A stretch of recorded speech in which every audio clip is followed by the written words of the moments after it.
Sa simula ng drama, ipinakita si Bongsun, isang babaeng naglalakad sa daan na halatang pagod. Malapit sa kanya ay nakaparada ang isang ambulansya. Pagdating sa ospital, nalaman na may isang 25 taong gulang na lalaki sa loob. Samantala, sinabi ng isang pulis na sa lahat ng kasong ito, may isang bagay na pare-pareho. Lahat ng lalaking namatay ay may kasamang magandang babae bago sila bawian ng buhay.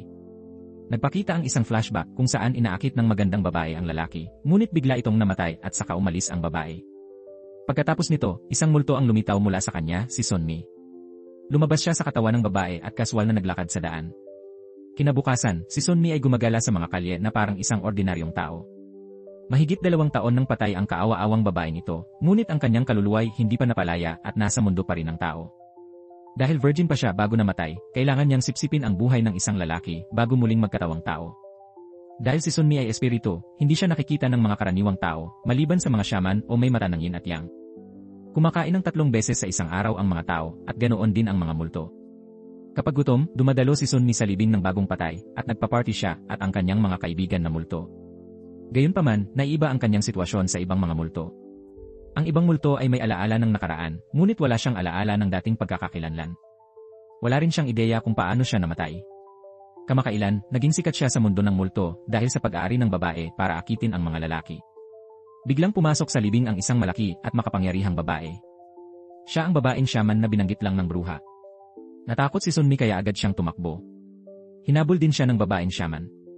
Sa harap ng tungkod ng shaman, di pa rin siya nakatakas. Dinala ng shaman si Sunmi pabalik sa bahay nito. Alam ng shaman bakit di makapag-reinkarnasyon si Sunmi, pero dahil sa mga ginawa niya, kinailangang ikulong muna siya. Medyo nag-aalala lang ang babaeng shaman. Kung di makahanap ng mapapangasawa sa 3 taon, baka maging demonyo si Sunmi at magdulot ng sakuna. Sa ibang lugar naman, may waitress na nagluluto habang inaantok. Ang pangalan niya ay Bongsun. Bukod sa birhen siya, nakakakita rin siya ng kaluluwa ng mga patay mula pagkapanganak. Pero mahina ang pangangatawan ni Bongsun, kaya maraming multo ang gustong sumapi sa kanya. Dahil sa pakikipag-usap sa multo gabi-gabi, kulang sa tulog si Bongsun at nakakatulog sa trabaho. Hindi pa alam ng mahiyaing babaeng ito ang tunay na pag-ibig. Bagamat may asawa na ang mga kaibigan, virgin pa rin siya. Ngunit nagbago ang lahat nang pumasok ang babaeng multo kay Bongsun. Simula noon, kakaiba na ang pagkahumaling ni Bongsun sa mga lalaki. Sinusubukan ni Bongsun ang lahat para akitin ang mga lalaki sa kama. Halikan lang siya ng lalaki, bababa agad ang temperatura at hihimatay.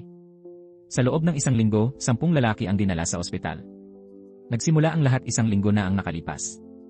Nasira ni Bongsun ang pagkain at kinailangang itapon ito. Perfectionist ang boss ni Bongsun, kaya pinagalitan siya nito.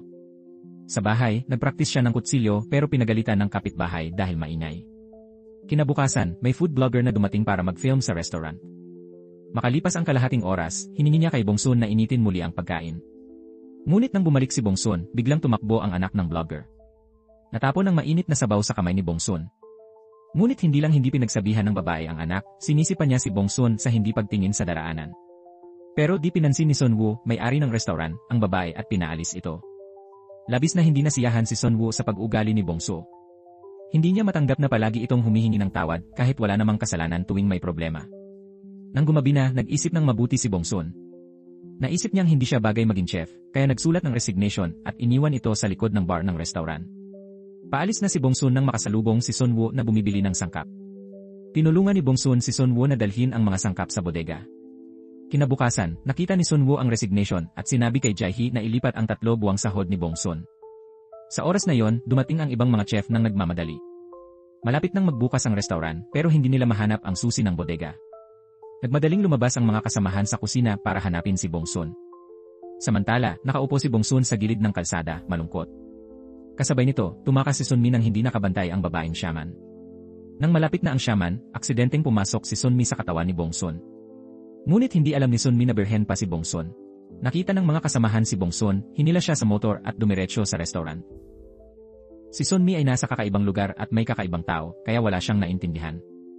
Iniabot ni Sunwoo ang kamay at hiningi ang susi ng bodega. Hindi naintindihan ni Sunmi, kaya kinamayan niya si Sunwoo.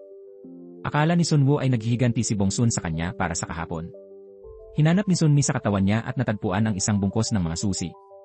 Doon lang niya napagtanto na mali ang pagkakaintindi niya kay Sunwoo. Nang aalis na sana ang kaluluwa ni Sunmi, may biglaang nangyari. Ang kaluluwa ni Sunmi ay nakulong sa katawan ni Bongsun.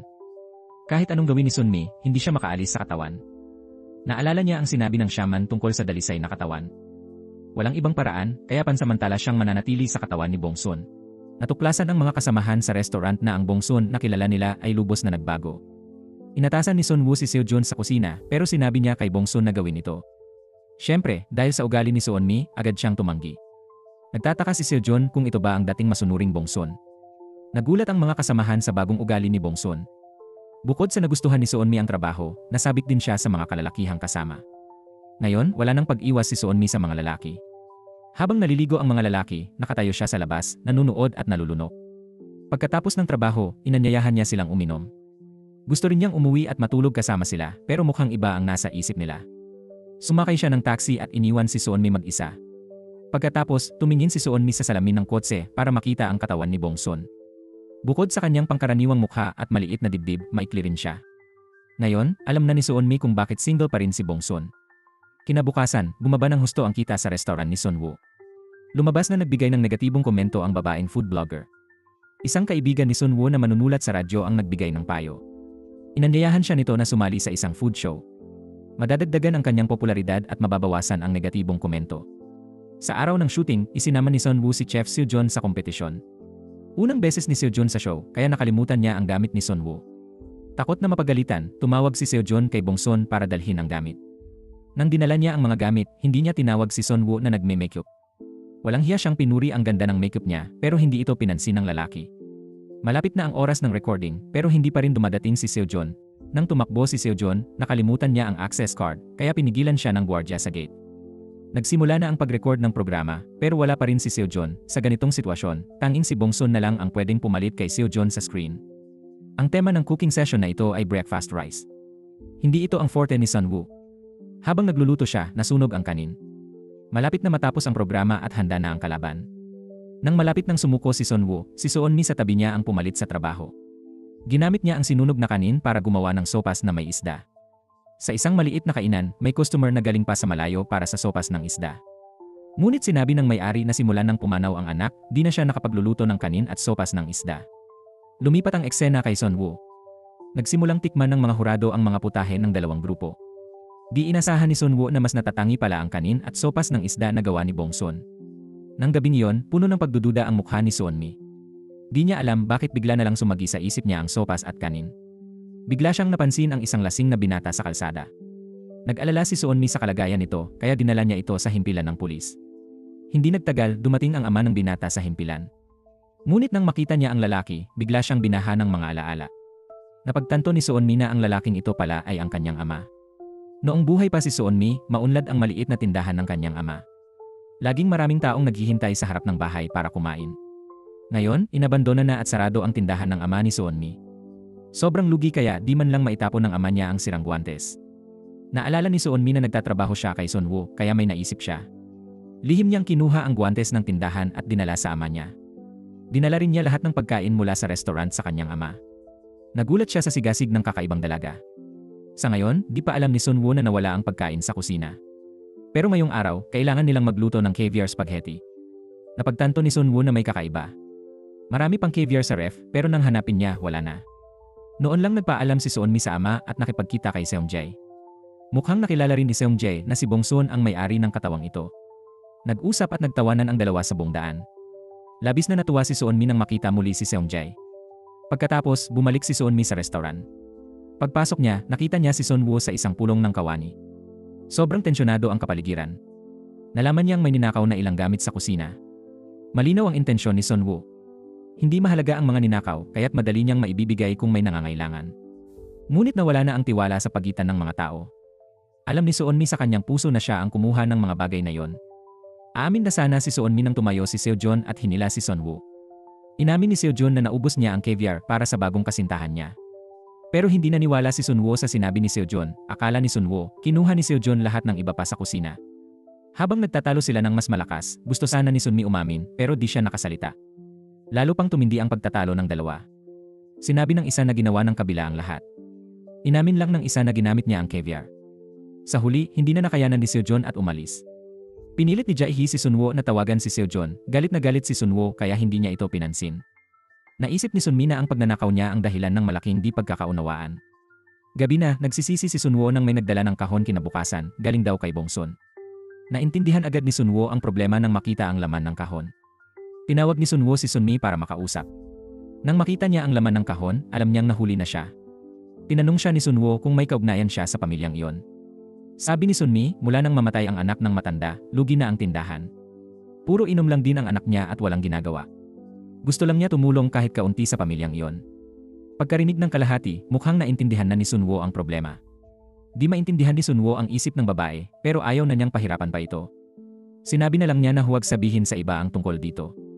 Nakita ni Sunwo si Seojun sa car wash, kaya dinala niya ito pabalik sa kainan.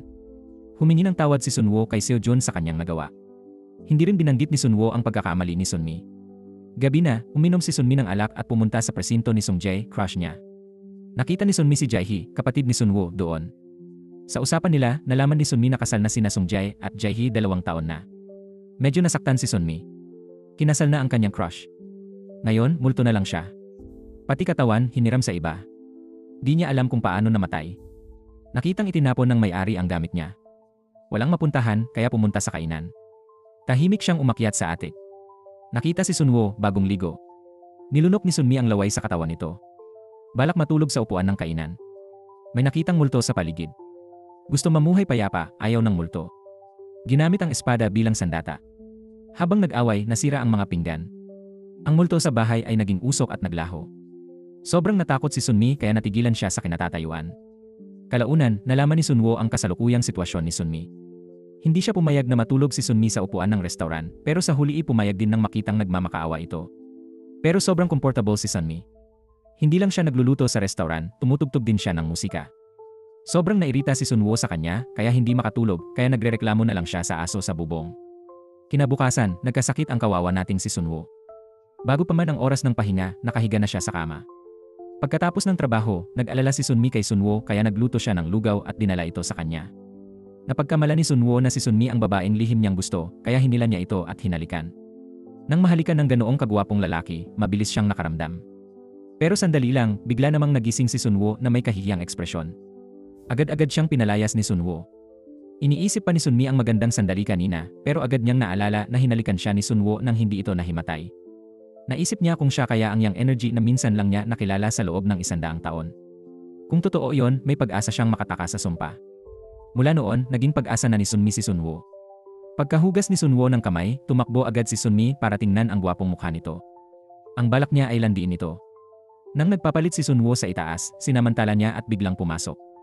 Sa kanya itinulak si Sunwo sa kama. Nabigla at natakot si Sunwo sa ginawa niya. Agad niyang tinanong si Sunmi kung ano ang balak niya. Sinabi ni Sunmi na huwag gumalaw at humiga lang. Kailangan lang daw gawin ito ng 1 beses. Saka, naghalikan na sila kagabi. Natakot si Sunwo sa matinding pananalita ni Sunmi. Itinulak niya ito at tumakbong palayo.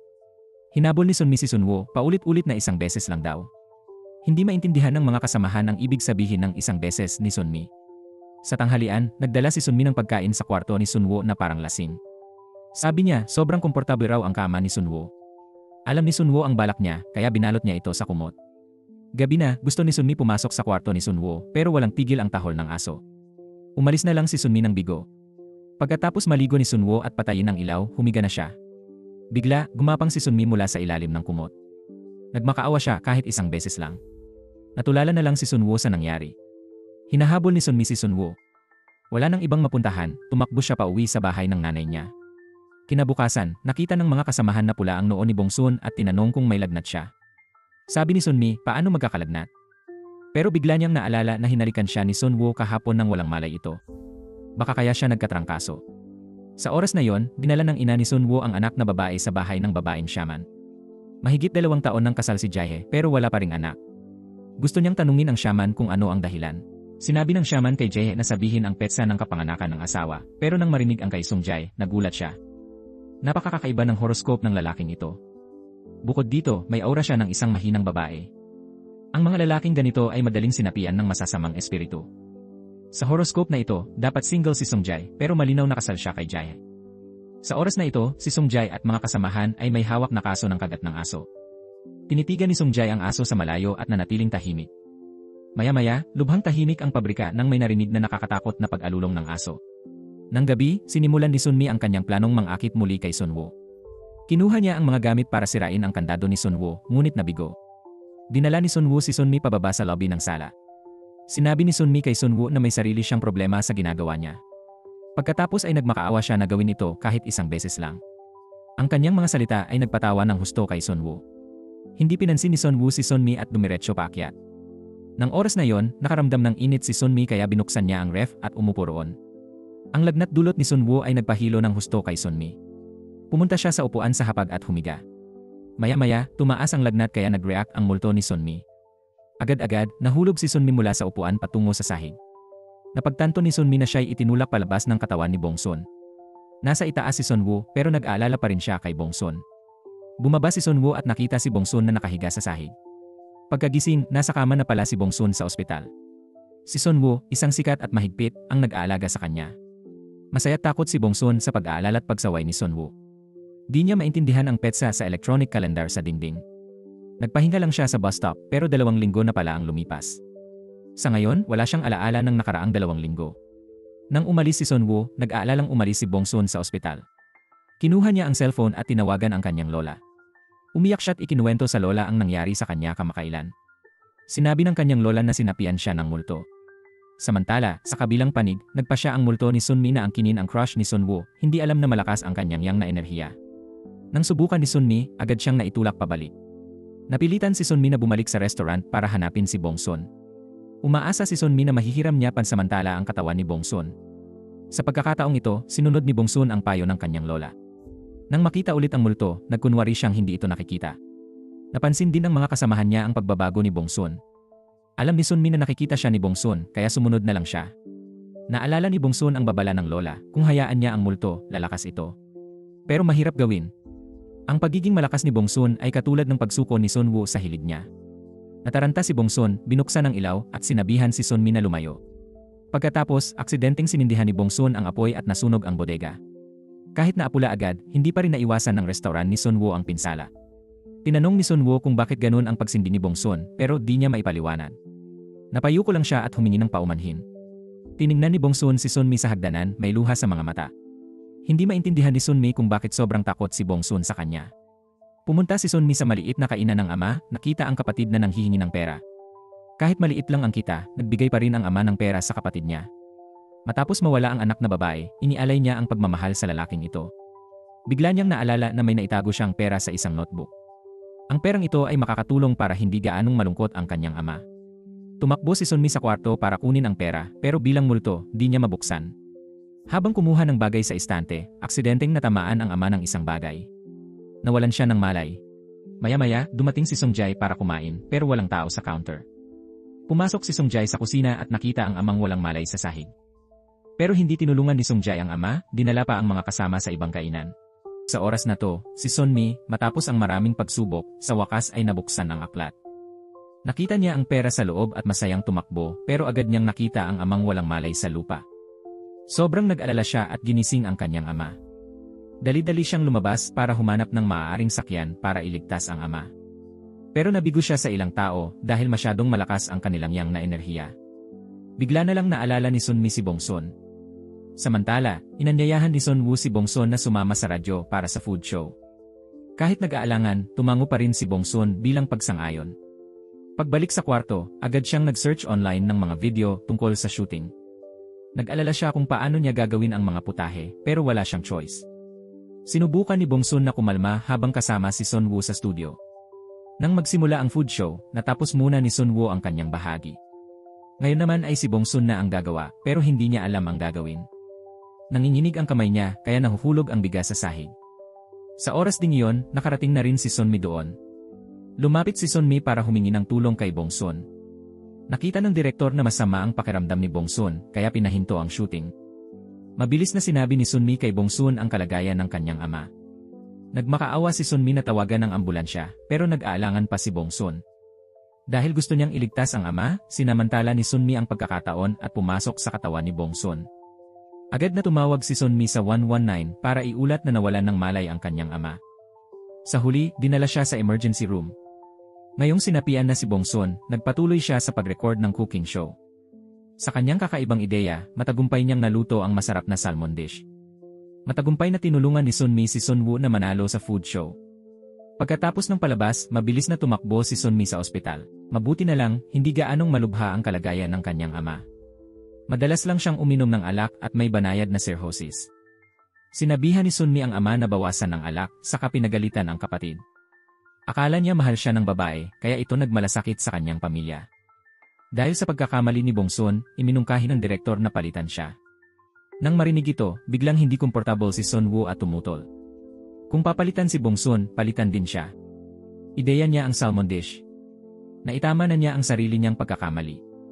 Nagulat si Soyoung nang makitang biglang nagalit si Sunwoo. Muling nagbalak si Sunmi na manligaw kay Sunwoo. Pumunta siya sa silid niya at humiga sa kama, ayaw umalis. Nagtataka siya kung lalaki ba talaga ito. Sanay na rin si Sunwoo sa pabago-bagong ugali ni Bongsun. Para iwasan ang mali sa susunod na record, tuturuan ni Sunwoo si Bongsun magluto, pero si Sunmi pala ang multo na tinuturuan niya. Ang tunay na layunin ni Sunmi ay maakit si Sunwoo. Habang naghihiwa ng gulay, kunwari nasugatan siya sa daliri. Nang tingnan niya ang sugat, isinubo niya ang daliri sa bibig niya. Itinulak niya ito palayo para mapanatili ang distansya. Yumakap ulit, nagkunwaring pagod, pero napansin ni Sunwoo na nagugustuhan niya ang makulit na babae. Sa pagkakataong ito, nagluto si Sunmi ng buckwheat cake. Sinabi niyang gusto ng puna sa luto, pero dahilan lang ito para mapalapit sa kanya. Nagdahilan pa siyang pagod sa paggawa ng cake, kaya humiga sa kandungan nito, pero ang isang kamay ay hindi mapakali at hinawakan ang hita niya. Agad niyang itinulak palayo ang kamay nito para itago ang pagkawala ng kanyang composure. Sinabi niyang medyo matigas ang mga cake niya. Isasama niya ito bukas ng gabi para kumain ng sikat na buckwheat cake.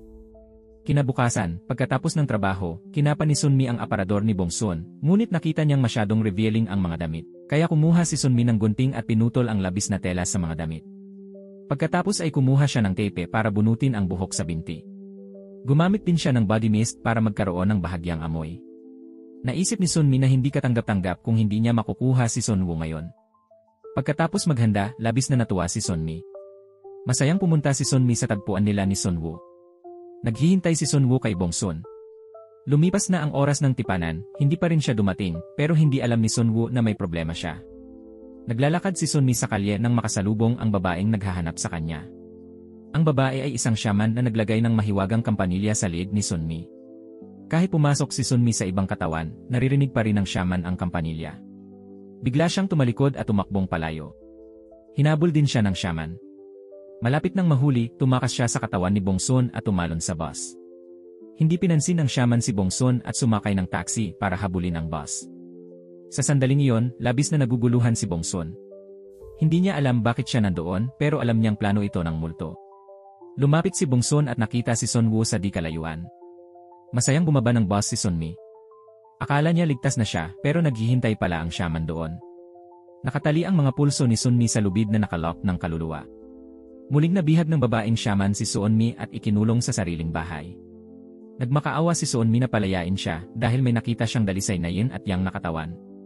Kapag nakipag-isa sa kanya, maaari na siyang mag-reincarnate. Hindi ito mapaniwalaan ng shaman. Di siya naniwala na nakatagpo si Sunmi ng dalisay na katawan na minsan lang dumating sa 1,000 taon. Nang malaman na si Sunwoo pala ito, tumutol ang shaman dahil kaibigan niya ang ina ni Sunwoo. Natatakot siya na ang galit ni Sunmi ay masyadong malakas at masasaktan si Sunwoo. Sinubukan ng shaman na alisin ang galit ni Sunmi, pero lalo lang itong lumakas. Mahigit 2 taon nang patay si Sunmi. Kung maghihintay pa hanggang 3 taon, magiging demonyo na siya dahil sa galit. Wala nang magawa ang babaeng shaman sa kasalukuyang kalagayan ni Sunmi. May isang paraan lang para mawala ang galit ni Sunmi, pero kung gawin yon, mawawalan siya ng tsansa na mabuhay muli. Binuksan ng babaeng shaman ang pinto ng bahagya para makatakas si Sunmi, pero di niya nakita ang mabuting intensyon. Matapos mag-alinlangan, nagpasya siyang lumabas. Kahit alam ng shaman na mababawasan ang kapangyarihan niya, wala siyang magagawa kay Sunmi. Nang umalis ang kaluluwa ni Sunmi kay Bongsun, kumain sila ni Sunwoo ng buckwheat cake. Dahil sa paulit-ulit na pag-angkin ni Sunmi, medyo nabawasan ang hiya ni Bongsun. Pag-uwi, gusto ni Bongsun makinig sa gitarista sa kalye, pero tinawanan siya ni Sunwoo. Pero pagdating sa bahay, kinuha ni Sunwoo ang maalikabok niyang gitara at tumugtog. Alam ni Sunwoo na sila ni Bongsun ay magkalapit lang, kaya tiyak na narinig nito ang kanyang gitara. Tunay ngang napakabait na tao si Sunwoo. Sa paglipas ng panahon, lumapit ang kanilang mga puso. Nang marinig ang babala ng babaeng shaman, ayaw ni Seonmi mawalan ng kaluluwa o maging multo. Hinanap muli ni Seonmi si Bongsun at sinadyang angkinin siya kahit tumutol ito. Natakot si Bongsun kaya't tumalikod at tumakbong palayo. Hinabol agad ni Seonmi si Bongsun. Nang tatakbo na si Seonmi, may notebook na itinulak si Bongsun sa lupa. Tila may malaking lihim sa notebook na yon. Gustong itago ni Bongsun ang notebook pero mabilis na lumapit si Seonmi para makita. Puno ng mga larawan ni Sunwoo ang notebook. Agad na unawaan ni Seonmi na matagal nang minamahal ni Bongsun si Sunwoo ng lihim. Bigla na lang nagkaroon ng ideya si Seonmi na makakatulong sa kanilang dalawa. Sabi ni Seonmi, matatag si Sunwoo pero gagawin niya itong kay Bongsun. Di gets ni Bongsun kaya tinanong niya si Seonmi kung ano ibig sabihin. Sabi ni Seonmi, sa ugali ni Bongsun, di niya kayang habulin si Sunwoo. Si Sunwoo naman, mahirap lapitan, di rin manliligaw kay Bongsun. Kaya si Seonmi na lang daw ang akitin si Sunwoo para kay Bongsun. Sinabi ni Seonmi kay Bongsun na siya'y isang birhen na multo. Pag nakipagtalik siya kay Sunwoo, mawawala ang kanyang galit sa mundo. Pagkatapos, makakapag-reincarna na siya sa susunod na buhay. Sa ganun, kay Bongsun na si Sunwoo pagkatapos. Naniwala si Bongsun pero ayaw niya kunin si Sunwoo sa ganitong paraan. Wala ring masabi si Seonmi sa katigasan ng ulo ni Bongsun. Nang gabing yun, lasing na hinanap ni Sohyang si Sunwoo. Simula nung namatay boyfriend niya, si Sunwoo na lang ang gusto niya. Bukod dito, alam ni Sohyang na bago pa siya nagka-boyfriend, lihim siyang minahal ni Sunwoo. Kaya uminom siya ng alak para maglakas loob at pilitin siyang halikan. Ang eksena ay nakita ni Bongsun na nasa tabi lang nila. Sa isip ni Bongsun, paulit-ulit na lumilitaw ang imahe ni Sunwoo na pinipilit halikan. Agad na nakaramdam ng banta si Bongsun. Nang oras na yon, nagpa siya si Bongsun at tumakbo para hanapin si Seonmi. Agad niyang pinakiusapan si Seonmi na pumasok sa katawan niya at angkinin si Sunwoo. Kinaumagahan, si Seonmi sa katawan ni Bongsun ay pinuntahan si Sunwoo. Tinanong niya kung malakas ba ang pagnanasa ng lalaki sa umaga. Pagkasabi nun, nanlaki ang mata ni Seonmi at inosenteng tumingin kay Sunwoo. Sa sandaling iyon, sobrang natakot si Sunwoo. Ginamit niya ang kamay at paa para protektahan ang sarili. Natatakot siya na baka itulak siya pababa ng babaeng ito nang walang pag-aalinlangan. Mabilis na dumating ang pagkakataon ni Seonmi. Dahil sobrang init, ipinasara ni Sunwoo ang restoran ng 2 araw. Nais niyang mag-organisa ng bakasyon para sa lahat sa Jeju Island. Nang marinig ang magandang balita, tuwang-tuwa si Seonmi. Balak niyang samantalahin ito para mapalapit kay Sunwoo. Ikinuwento ni Seonmi kay Bongsun ang kanyang plano. Kahit mahiyain pa si Bongsun, pinaalala niya kay Seonmi na dapat hiwalay ang kwarto ni Sunwoo dahil first time niya. Nang magulat si Seonmi, ipinaliwanag ni Bongsun na mahirap mangakit kung may ibang tao. Pinaalala rin ni Bongsun na huwag hayaang uminom ng sobra si Sunwoo. Dapat gamitin niya ang sariling katawan kung gusto nilang mag-develop. Nabigla si Seonmi sa mga sinabi ni Bongsun. First time niya raw pero bakit parang alam na alam niya. Dumating sina Sunwoo sa itinakdang lugar. Habang kausap ang may-ari, sinabi ng anak na may 2 tao sa katawan ng babae. Agad inalis ng asawa ang anak para maibsan ang tensyon ng lahat. Personal na nagsimula si Sunwoo ng barbecue. Nagmungkahi rin siya ng paligsahan sa pagluluto. Ang panalo ay magiging pangunahing ulam at may 1 buwan na bayad na bakasyon. Ang kaakit-akit na gantimpala ay masigasig na tinanggap ng lahat. Nagsalitan sila sa pagpili ng sangkap at pagluluto. Ang mga ulam ay tinikman ng lahat. Ang ulam ni Seojon at Jiwon ang umabot sa finals. Kay Sunwoo napunta ang huling desisyon. Ihahayag sana ni Sunwoo na nanalo si Jiwon. Pero nakita niya si Bongsun na nag-cheer kay Jiwon. Bigla siyang nakaramdam ng selos.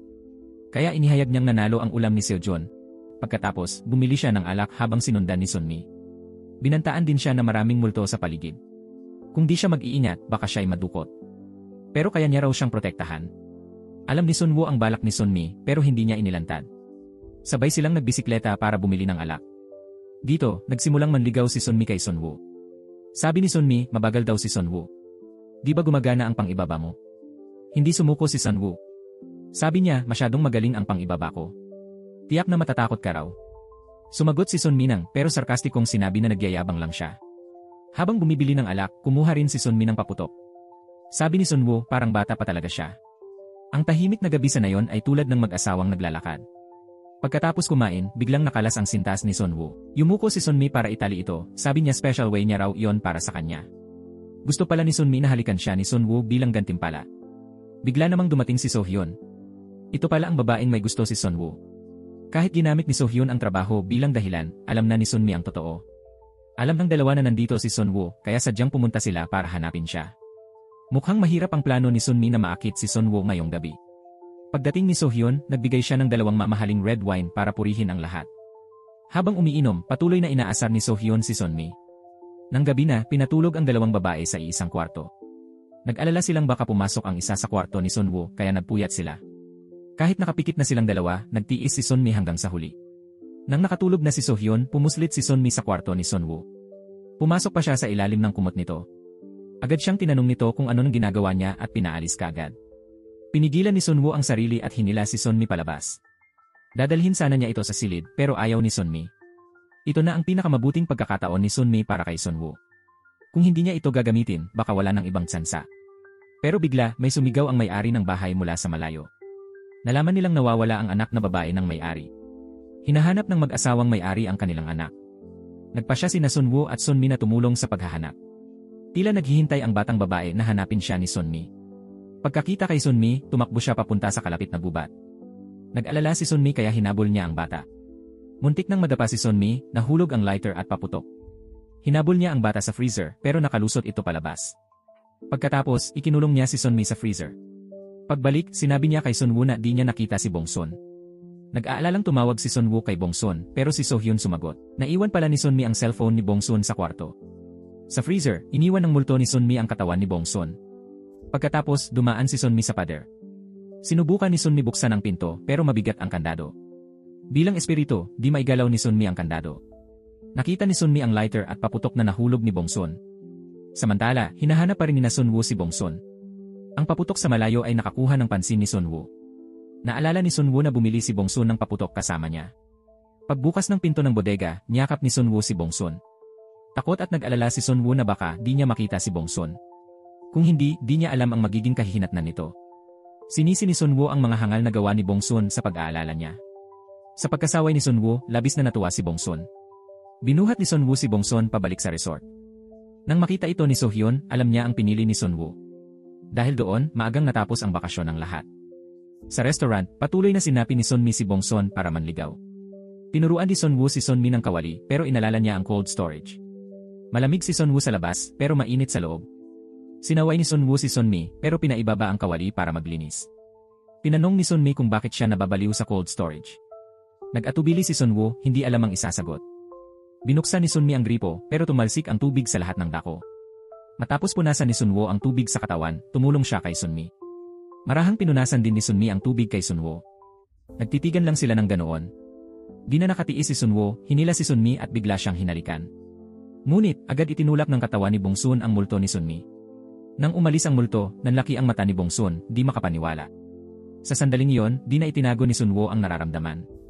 Ipinahayag niya ang damdamin kay Bongsun. Si Bongsun naman, di naniwala sa pagtatapat ni Sunwoo. Gabi na, sinabi ni Sunmi na may date sila ni Sunwoo bukas. Gagamitin niya yon para talunin si Sunwoo. Kinabukasan, bigla na lang nakita ng shaman si Sunmi. Sinabihan siya na lupigin si Sunwoo, malapit na ang 3 taon. Kung di siya makasama kay Sunwoo, magiging demonyo siyang magdadala ng sakuna sa mundo. Isang gabi, nag-date sina Sunwoo at Sunmi sa isang mamahaling kainan. Inaasar ni Sunmi si Sunwoo gamit ang paa, pero di ito umimik. Nakita ni Sunmi ang ibang pares na naghahalikan. Gusto niya ring lumapit kay Sunwoo, pero pinaupo siya nito. Pagkatapos kumain, lumapit si Sunmi kay Sunwoo. Tinulungan niya itong isuot ang sinturo ng kotse. Pinaandar ni Sunwoo ang sasakyan at naghandang umalis. Bigla namang tumigil ang kotse pagkalabas. Natakot si Sunwoo at mabilis na lumabas ng sasakyan. Hinabol siya ni Sunmi, nagpapaliwanag na nakita lang niyang marumi kaya nilinis. Hindi niya sinadyang hawakan ito.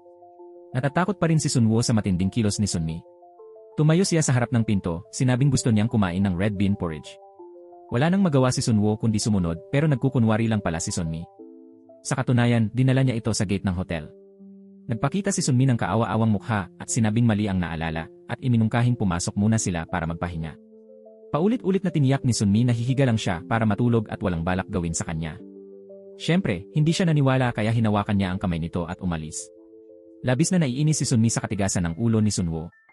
Akala niya ay hindi ito tunay na lalaki pero hindi niya alam na umiinom ito ng tubig para makontrol ang sarili. Ang pawis sa mukha niya ay nagpapakita na labis din siyang nababalisa. At kinabukasan ay kaarawan ni Seojun, ang assistant chef. Bilang boss, inilabas ni Sunwoo ang bank card at sinabihan si Seojun na ilabas ang mga kasamahan para magsaya.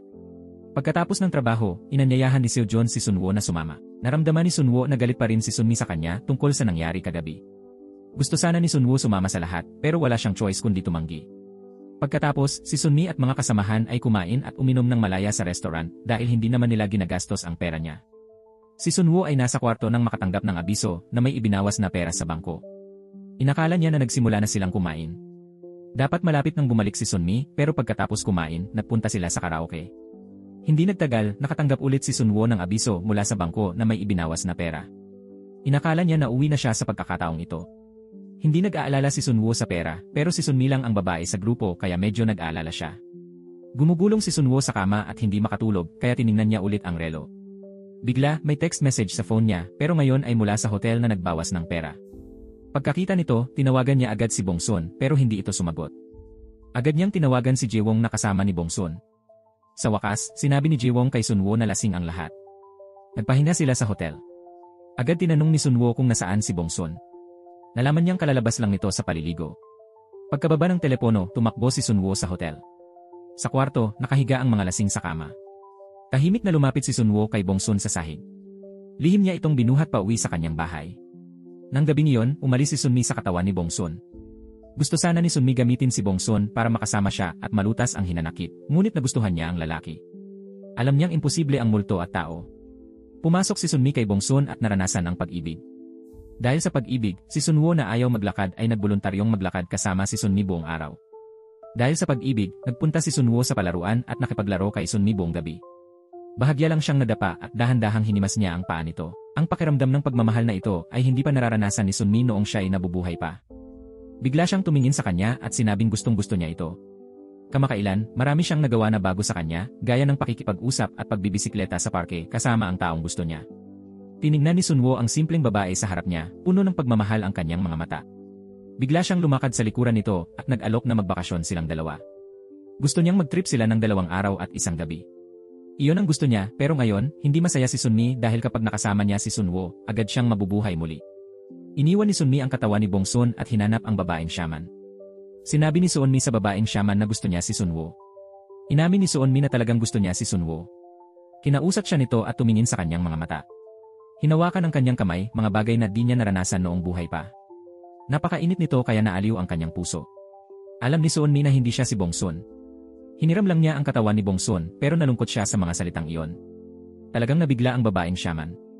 Binalaan siya ng shaman na wag nang ulitin yon. Pag multo'y umibig sa tao, magkakaroon ng pananabik sa 2 mundo. Pinayuhan siyang magdesisyon na makiisa kay Sunwoo at muling magkatawang tao. Niyakap ng babaeng shaman si Sunmi nang may lungkot. Wala siyang ibang pagpipilian. Desidido rin si Sunmi na gawin ito. Ngunit bago sila umalis, biglang may tumawag kay Sunwoo. Lasing ang kanyang ina at walang nag-aalaga. Wala nang nagawa si Sunwoo kundi pumunta sa bahay ng kanyang ina. Sinabihan ni Sunwoo si Sunmi na pumunta muna sa istasyon at hintayin siya. Pagkatapos ng trabaho, pupunta siya sa istasyon para hanapin si Sunmi. Umupo si Sunmi sa upuan at nagbuntong hininga. Bumalik sa kanyang isipan ang mga alaala. Nang makulong siya sa malamig na bodega, binuhat siya ni Sunwoo para hindi masaktan. Sa pangalawang beses, si Sunwoo mismo ang nag-umpisang halikan siya. Mula nang hawakan ni Sunwoo ang kamay niya hanggang sa pag-amin, ayaw umalis ni Sunmi. Ngayon, nasa bahay na ng nanay si Sunwoo, pero mukhang hindi naman lasing ang ina. Ilang segundo lang, nakita ni Sunwoo si Sohyang na nagmamadaling lumabas. Agad na naintindihan ni Sunwoo ang balak ng kanyang ina. Nang dumating si Sohyang, nagdahilan ang nanay ni Sunwoo na may gagawin para umalis. Binigyan pa niya si Sohyang ng discount coupon para sa hotel ng mag-asawa. Pakiramdam ni Sunwoo ay nakulong siya, pero medyo bastos kung basta na lang siya alis. Pero sa susunod na minuto, naging matatag siya sa desisyon. Sinabi ni Sunwoo kay Sohyang na si Bongsun ang gusto niya. Kahit nahulaan na niya, medyo nadismaya pa rin si Sohyang. Nang tumakbo si Sunwoo sa istasyon, huli na ang lahat. Nasa lahat ng sulok ang anyo ni Bongsun. Samantala, nakaupo si Sunmi sa parking dati nilang puntahan ni Sunwoo. Lumabas na hindi pala siya nagtungo sa istasyon. Pagbalik ni Sunmi, nakasalubong niya si Sunwoo galing istasyon. Magsosori sana si Sunmi kay Sunwoo dahil umalis siya.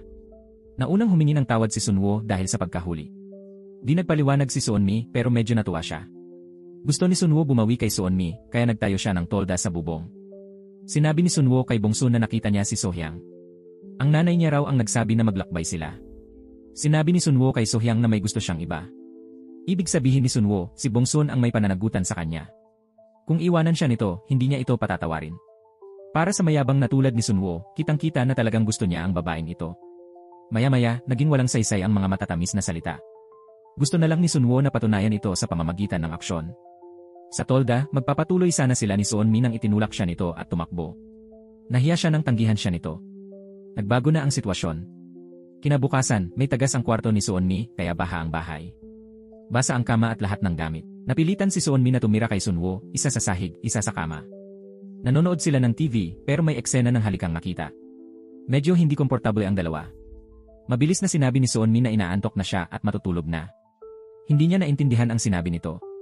Nagmadali siya sa banyo, naglinis, at dahan-dahang humiga sa kama. Ngunit bigla siyang sinipa nito ng malakas sa kama. Agad niyang ipinaliwanag na madilim, di niya nakilala ito. Nabaliw siya sa babae. Dati, gusto niyang lumapit at angkinin ito agad. Ngayon, 2 beses na siyang tinanggihan ito. Kinabukasan, nalulungkot si Sunwo, di nag-focus sa pagluluto. Itinapon niya ang gulay sa basura ng di namamalayan. Aksidenteng nadampi ni Sunwo ang mainit na kawali kay Jiwong. Nakita ito ni Seonmi at sinundan si Jiwong sa bodega. Nakita ni Seonmi na nasugatan ang likod ni Jiwong. Dinala niya ang pamahid para tulungan siyang gamutin ito. Nasa pintuan ng bodega si Sunwo ng oras na yon. Nakarinig siya ng kakaibang ingay kaya nagmadaling pumasok. Nagulat si Sunwo nang makita sina Jiwong at Seonmi. Ang kanilang kakaibang kilos ay lalong nagpahinala sa kanya. Nang umalis si Jiwong, tinanong ni Sunwo si Seonmi kung ano nang ginagawa. Dahil ayaw ipaalam ni Jiwong na nasugatan siya, tumahimik na lang si Seonmi. Ang kilos ni Seonmi ay nagpaisip kay Sunwo na may tinatago ito. Ang seloso ay nagsimulang sumunod kay Seonmi kahit saan. Malinis ang gulay pero inakala ni Sunwo na may buhangin pa. Si Seonmi ang naghugs ng gulay kaya siya'y pinagalitan ni Sunwo. Malinaw ang menu pero bigla itong pinalitan ni Sunwo ng ibang ulam. Pagkatapos, sinabi pa ni Sunwo na si Seonmi ang bumili ng mga ito. Hindi na kontento si Seonmi. Inakala niyang nabaliw na ang lalaki. Nang bumili siya ng gulay, nadaanan niya ang restoran ng ama. Doon, nalaman niya ang dahilan ng kanyang pagkamatay. Lumabas na nagpakamatay pala siya. Naaalala ni Seonmi ang buhay niya pero hindi ang dahilan ng kanyang pagkamatay. Ang tanging alaala niya ay ang paglubog sa tubig. Habang wala ang ama, pumasok siya sa kanyang silid. May nakita siyang mga tiket at tala sa notebook. Naalala niya na gusto niyang ibigay sa ama ang biyahe bilang regalo pero tumanggi ito dahil sa gastos. Kaya't lihim siyang nagbook ng tiket para sorpresahin ang ama. Bakit siya magpapakamatay kung siya mismo ang naghanda para sa karawan ng ama? Hinala niya may itinatago tungkol sa kanyang pagkamatay. Kaya kinuha ni Seonmi ang notebook at hinanap si Seongja. Nagdahilan si Seonmi na nakilala siya ni Bongsun sa klase ng pagluluto. Nagkataong nakita ni Bongsun ang notebook sa bahay ni Seonmi. Ikinuwento rin ni Bongsun kay Seongja ang kanyang mga duda. Nang suriin ni Seonmi ang sanhi ng pagkamatay, tinitigan siya ni Seongja. Sinabi ni Seongja na iwanan ang notebook at siya'y magsisiyasat muli. Narinig ni Sunwo ang usapan ng mga tauhan na nasugatan si Jiwong dahil sa kanya. Pinuntahan ni Sunwo si Jiwong at humingi ng tawad sa kanya. Ipinaliwanag ni Jiwong ang nangyari sa bodega at siya raw ang nagsabi kay Seonmi na huwag magsabi. Doon lang naintindihan ni Sunwo na mali pala ang akala niya. Pagkabili niya ng gulay, dumating si Sunwo para bumati pero di niya ito pinansin. Akala ni Sunwo ay galit siya sa bagay na yon. Pero puno ng duda ang isip niya tungkol sa sariling kamatayan. Agad, iniwan ni Seonmi si Bongsun at sinabing siya na ang mag-imbestiga. Babalik siya mamayang gabi. Pinuntahan ni Seonmi ang babaeng shaman at kinuwento ang pagkamatay niya. Tinanong niya kung pwedeng magbalik buhay ang mga nagpakamatay. Sabi ng shaman, bihirang magbalik buhay ang mga nagpakamatay. Halos impossible raw. Lalo tuloy naging suspetsa ni Seonmi ang kanyang pagkamatay. Para bumawi, bumili si Sunwo ng malaking bokwet para kay Bongsun. May kasamang magandang kwintas. Noon din, pabalik na si Seonmi galing sa shaman. Paakyat pa lang siya nang makita si Sunwo na naglalambing kay Bongsun. Nang halos maghalikan sila, nagbago ang mukha ni Seonmi. Bigla, may itim na usok na lumabas sa katawan niya. Sa sumunod na segundo, itinulak ni Seonmi si Bongsun. Nang maitulak, nagulat si Bongsun at tumingin kay Seonmi. Biglang nagising si Seonmi at nagtataka sa kanyang ginawa. Hindi nagtagal, pumunta si Seonmi sa kwarto ni Bongsun. Nakita niyang natutulog si Bongsun, naalala ang sinabi ng shaman. Sa oras na yon, ito ay magiging masama. Ang kilos ni Seonmi ay tanda ng kanyang pagiging masama. Inari ni Seonmi si Bongsun, sumulat ng pamamaalam ng umiiyak. Pumunta siya sa kwarto ni Sunwo at tinignan ang minamahal. Nagising si Bongsun at nakita ang sulat sa unan. Binasa niya ito at nalaman kung bakit umalis si Seonmi. Si Seonmi ay kasing hangal din ni Bongsun. Ngayon, gagamitin ni Bongsun ang kanyang mahinang lakas. Pumunta si Seonmi sa babaeng shaman. Humingi siya ng tulong para muling magkatawang tao. Ngunit ang ritual na ito ay magdudulot ng matinding sakit kay Seonmi. Bago gawin ang ritual, pumunta si Seonmi sa maliit na kainan ng kanyang ama. Balak niyang makita ang kanyang ama sa huling pagkakataon. Kahit ayaw niya, multo lang si Seonmi, kaya wala siyang ibang mapagpipilian. Pagkaalis sa kainan ng ama, dumaan si Seonmi sa isang mall. Nakita ni Seonmi si Sunwoo sa TV. Nagpa siya si Seonmi na magpaalam kay Sunwoo sa huling beses. Pero malapit na sa kainan, nakita niya si Bongsun na naglalakad. Bigla na lang may lumitaw na kotse. Agad na sumunod si Seonmi.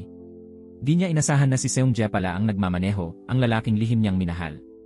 Muling hinanap ni Seonmi ang babaeng shaman at ikinuwento ang nakita. Pero di naintindihan ni Seonmi na gusto palang patayin ni Seungjae si Bongsun. Pakiramdam ni Seonmi ay naging ibang tao na si Seungjae. Tinanong ng babaeng shaman si Seonmi kung may nangyari sa kanila ni Seungjae nang pumasok siya sa katawan ni Bongsun. Biglang naalala ni Seonmi na nang pumasok siya kay Bongsun, hinanap niya si Seungjae para makausap dahil may hinala siyang may ginawang kalokohan. Hiniling ni Seonmi kay Seungjae na imbestigahan ang dahilan ng kanyang pagkamatay. Ngayon, gusto ni Seungjae na patayin si Bongsun para may itago. Ibig sabihin, kasangkot si Seungjae sa pagkamatay ni Seonmi. Naalala ng babaeng shaman na nakakita siya ng litrato ni Seungjae. Ang Seungjae ngayon ay lubos na naiba sa Seungjae na kilala niya noon. Ngayon, si Seungjae ay naglalabas ng napakalakas na aura. Sa sitwasyong ito, tiyak na sinapian si Seungjae ng masamang espiritu. Binalaan ng shaman si Seonmi na kung sinapian nga si Seungjae, makikita rin nito ang espiritu ni Seonmi. Nag-isip si Seungjae tungkol sa nangyari kagabi. Nang malapit na niyang mabangga si Bongsun, iniligtas ito ng babaeng multo. Alam din niya na ang multo ay si Seonmi na 3 taon nang patay. Naalala ni Seungjae ang kakaibang ugali ni Bongsun kamakailan. Ang sapatos ng ama ni Seonmi ay nakatali sa espesyal na paraan. Sa banyo ng kainan ni Sunwoo, narinig niya si Bongsun kumanta ng paborito ni Seonmi. Nakumpirma ni Seungjae na si Seonmi nga ang sumapi kay Bongsun. Samantala, dinala ni Sunwoo si Bongsun sa Namsan para mamasyal. Balak ni Sunwoo na dalhin siya roon bukas. Naintindihan ni Bongsun na mga gusto ito ni Seonmi. Hindi alam ni Bongsun kung siya o si Seonmi ang mahal ni Sunwoo. Nagpa siya si Bongsun na umamin kay Sunwoo. Nagpa siya si Bongsun na sabihin ang totoo, nakakakita siya ng multo, at si Seonmi raw ang sumapi sa kanya. Pero di naniwala si Sunwoo nang marinig niya ito, dinala pa niya si Bongsun sa ospital para magpa-check up. Paulit-ulit na sinabi ni Bongsun na di siya may sakit at totoo lahat ng sinabi niya. Hindi pa rin naniwala si Sunwoo na may sumapi kay Bongsun. Kung di niya mismo nakita, di talaga siya maniniwala. Tumingin si Bongsun kay Seonmi sa tabi at sinabi na niya lahat kay Sunwoo. Nakita ni Sunwoo si Bongsun na nakikipag-usap sa hangin at biglang tumayo sa takot. Akala pa rin ni Sunwoo nagsisinungaling si Bongsun, pero bigla na lang gumalaw ang upuan sa tabi niya. Pagkatapos nun, naramdaman ni Sunwoo na may malamig na kamay na humipo sa pisngi niya. Dahan-dahang hinaplos ng multo ni Seonmi ang pisngi ni Sunwoo. Di nakita ni Sunwoo pero naramdaman niya may presensya ng ibang tao. Doon lang na-realize ni Sunwoo na madalas pala, si Seonmi ang sumapi kay Bongsun kapag magkasama sila. Nasa hindi maayos na mood si Sunwoo. Di niya alam anong klaseng tao gusto niya. Si Bongsun ba'y sinapian, o mahiyain at inosente? Nalilito si Sunwoo kaya sinabi lang na kailangan ng oras. Inakala ni Bongsun na tinanggihan siya kaya umalis siya. Nagising si Bongsun sa bahay ng ama ni Seonmi. Natagpuan siya ng ama ni Seonmi sa parke nang walang malay. Sa wakas, nahanap ni Seonmi si Bongsun. Sinabi ni Seonmi ang totoo at pinatuloy si Bongsun sa bahay. Pumunta si Seonmi sa pulis at sinapian ang isang babaeng pulis. Determinado si Seonmi na kunin ang notebook, kaya habang ang ibang pulis ay kumakain sa labas, kumuha siya ng distornilyador para buksan ang safe na pinagtaguan ni Seungjae. Hindi inaasahan, natuklasan ni Seungjae ang kanyang ginagawa. Matagal na palang pinaghihinalaan ni Jingo si Seungjae. Lihim din siyang iniimbestigahan ng pulis na ito. Nakahanap na siya ng ebidensya na sangkot si Seungjae sa aksidente. Kapag lumabas ang resulta ng pagsusuri, magiging malinaw ang lahat. Tiningnan ni Sunwoo ang bakanteng silid ni Bongsun at naunawaan ang kanyang damdamin. Makulit man o mahiyain si Bongsun, siya lang ang tanging minamahal niya. Napagtanto ni Sunwoo na nag-isip siya ng labis at nagpakomplikado. Nakita ni Seungjae ang bakas ng pagbuka sa kabinet, kaya alam niyang pinaghihinalaan siya. Muling pumasok si Seonmi sa katawan ng babaeng pulis. Habang naghahanap sa kabinet ni Seungjae, natagpuan siya nito. Nagdahilan na kailangan sa banyo at tumakbo palabas. Tinawagan ni Jingo ang institusyon ng investigasyon. Nang tanungin ni Jingo ang resulta, narinig ito ni Seungjae. Bigla, may masamang ngiti sa mukha ni Seungjae. Unti-unting nagdilim ang kanyang mukha. Biglang tumawag si Police Officer Jingo kay Sunwoo. Gusto ni Jingo makipagkita kay Sunwoo para mag-usap. May lead si Jingo tungkol sa nanakit sa kapatid ni Sunwoo. Pinaalala ni Jingo na huwag sabihin kay Seungjae ang tungkol dito. Hawak ni Jingo ang dokumento mula sa investigasyon. Di maisip ni Jingo na si Seungjae pala ang may sala. Si Seungjae ang bayaw ni Sunwoo. Napagpasyahan ni Jingo na sabihin ang totoo kay Sunwoo. Habang naghihintay sa pulang ilaw, sumakay si Seungjae sa kotse. Naghintay ng matagal si Sunwoo sa takdang lugar pero di dumating si Jingo. Walang sumasagot sa telepono ni Jingo. Di alam ni Sunwoo na sinadya ni Sungjae ang aksidente at si Jingo ang namatay dito. Inimbestiga ng pulis ang biglaang pagkamatay ni Jingo at sinabing preno ang dahilan. Pero nahulaan ni Seonmi ang tunay na dahilan at sinabi kay Bongsun ang hinala niya. Napagkasunduan nilang sabihin kay Sunwoo ang totoo tungkol sa krimen ni Sungjae. Si Sungjae pala ang may kagagawan sa aksidente ni Jae-hee at posibleng pumatay kay Jingo. Naalala ni Sunwoo na may ebidensya raw si Jingo tungkol sa pagkakakilanlan ni Jae-hee. Pinaalala rin ni Jingo na huwag ipaalam kay Sungjae ang tungkol sa kanilang pagkikita. Kung ganun nga, may malaking problema talaga si Sungjae. Sinabi pa ni Bongsun na ang pagkamatay ni Seonmi ay may kaugnayan din kay Seonjae. Nagtataka si Sunwoo kung bakit ganoon ang ginagawa ni Seonjae. Sinabi ni Seonmi kay Bongsun na may pahiwatig sa notebook pero kinuha na ito ni Seonjae. Umaasa si Seonmi na maibabalik ni Sunwoo ang notebook. Labis na naguguluhan si Sunwoo. Naalala niya si Jae-hee, kapatid na paralisado sa aksidente. Dating mananayaw si Jae-hee, kaya nawalan siya ng pag-asa ng maparalisa. Gusto pa niyang tumalon mula sa gusali. Ngunit dumating si Seonjae sa tamang oras at iniligtas siya. Dahil sa pag-aalaga ni Seonjae, nakayanan ni Jae-hee ang trauma. Ang numero 2368 ay malamang iniwan ni Seonmi bago siya namatay. Bumalik si Seonmi sa istasyon, pumasok sa katawan ng mahinang pulis. Hinanap ni Seonmi ang numero 2368 sa sistema ng pulisya. Plate number pala ito ni Seonjae, kaya nagmadali siyang umalis. Ngunit nang patayin ni Seonmi ang makina, biglang lumitaw si Seonjae sa likod. Gustong tumakbo ni Seonmi, pero hinawakan siya ni Seonjae sa leg. Tinitigan niya ito at tinanong kung siya nga ba yon. Dahil nahihirapang huminga ang pulis, agad na natulak palabas ang kaluluwa ni Seonmi. Tiningnan ni Seonmi ang lalaki sa harap niya at naalala ang dahilan ng kanyang kamatayan. 2 taon ang nakalipas, habang nagluluto si Seonmi, balak niyang magdala ng pagkain kay Seonjae, ang crush niya. Ngunit bigla siyang nakakita ng aksidente sa daan. Agad na tumawag si Seonmi sa pulisya para humingi ng tulong. Mabilis niyang isinulat ang plaka ng kotse ng tumakas na nakabangga. Pagkatapos, tinawagan din niya agad si Seonjae. Nang dumating si Seonjae, sinabi ni Seonmi ang plaka ng kotse na nakabangga. Ngunit may nakita siyang hindi inaasahan sa labas ng bintana. Nakaparada ang kotse ni Seonjae sa harap ng pinto, sanhi ng aksidente. Agad-agad na unawaan ni Seonmi ang lahat ng nangyari. Tumingin siya ng takot at tumakbo pero huli na ang lahat. Para itago ang krimen, pinilit niya si Seonmi magpakamatay. Itinapon niya ang bangkay sa lawa, nagkunwaring aksidente. Sa wakas, naalala ni Seonmi ang lahat ng pangyayari. Inabot ni Seonjae si Seonmi para hulihin siya. Habang tumatakas, sumakay si Seonmi sa bus at nakatakas. Naunawaan ni Seonmi bakit di siya makabalik sa buhay. Hindi nakita si Seonmi, kaya hinanap niya si Bongsun. Labis na nag-alala si Sunwoo sa biglaang pagkawala ni Bongsun. Nagmadali si Sunwoo sa shaman, sinabi na wala si Bongsun. Nakita ng shaman si Bongsun sa lugar ng mga bata, nagsiyasat sila. Pumunta si Sunwoo sa pulis at ibinunyag ang mga alam na pahiwatig.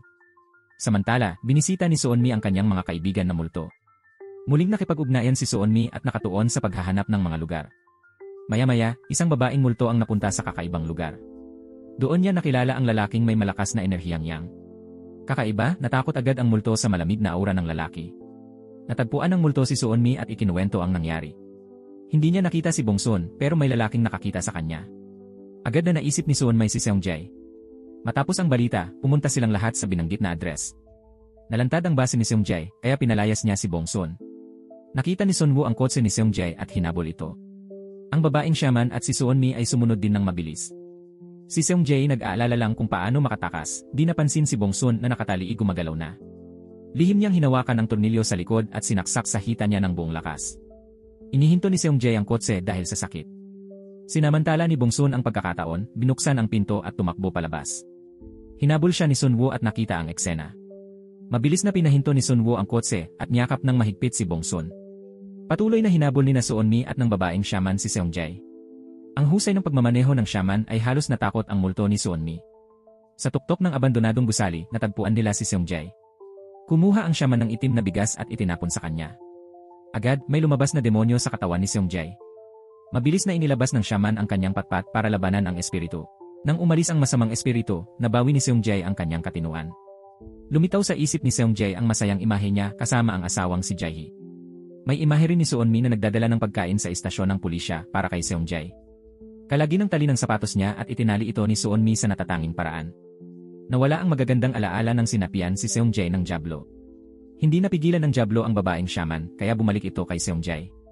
Para di na kontrolin ng Diablo, sinaksak ni Seonjae ang sarili ng distornilyador. Ang matinding sakit ay nagbigay sa kanya ng pansamantalang kontrol sa Diablo. Tiningnan ni Seonjae ang kaluluwa ni Seonmi nang may labis na hiya sa mata. Hindi na siya nagsalita, ngunit napabuntong hininga at tumawa na lang. Nang umalis ang Diablo, nawala rin ang sama ng loob ni Sunmi. Hinanap ni Sunmi si Bongsun para magpaalam pero hinila siya pabalik ni Bongsun. Bilang pagtatapos ng kwento, hinayaan ni Bongsun na angkinin siya ni Sunmi upang makapagpaalam kay Sunwoo. Buong puso namang ipinadala ni Sunmi ang kanyang pinakamahusay na pagbati para sa kanila bago siya tuluyang pumasok sa portal ng liwanag ng reinkarnasyon. Mula noon, masaya at payapa ang naging buhay ni Bongsun at Sunwoo na magkasama.